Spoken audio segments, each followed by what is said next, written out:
কতকাল মায়া ঘুমের ঘোরে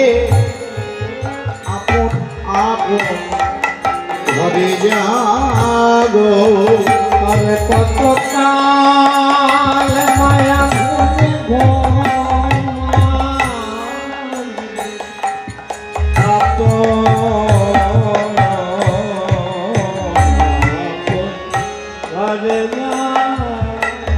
আপনারা বলবেন বাবাজি